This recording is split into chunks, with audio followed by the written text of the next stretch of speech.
వచ్చినప్పటి నుంచి ఈ రోజుటి వరకు కూడా మీరు చేస్తున్న కార్యక్రమం ఏమిటంటే వైఎస్ఆర్ కాంగ్రెస్ పార్టీ నాయకులను ఎవరైతే ప్రభుత్వాన్ని ప్రశ్నిస్తున్నారో వారిపైన సోషల్ మీడియాలో ఉన్నది ఉన్నట్లుగా చూపించే మీడియా పైన రకరకాలుగా మీరు మరి కేసులు పెట్టి ఈరోజు జైళ్ళ పాలు చేస్తున్న మాట వాస్తవం కాదా అని అడుగుతూ ఉన్నాను.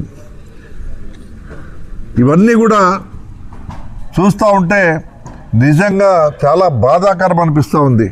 గతంలో స్వతంత్రం వచ్చినప్పటి నుంచి కూడా ఎప్పుడు కూడా మన ఆంధ్రప్రదేశ్ అనే రాష్ట్రంలో ఉమ్మడి రాష్ట్రంలో కానీ మరి ఆంధ్రప్రదేశ్ సపరేట్ అయిన తర్వాత కానీ ఇదే మొట్టమొదటిసారిగా మరి ఇటువంటి కక్ష సాధింపులకు శ్రీకారం చుట్టి ప్రతి వ్యవస్థలో ఉన్న అధికారులు మరి ప్రతి చోట కూడా ప్రజలను ఇబ్బంది పెట్టే పరిస్థితిని మనం గమనించాల్సిన అవసరం ఎంతైనా ఉంది.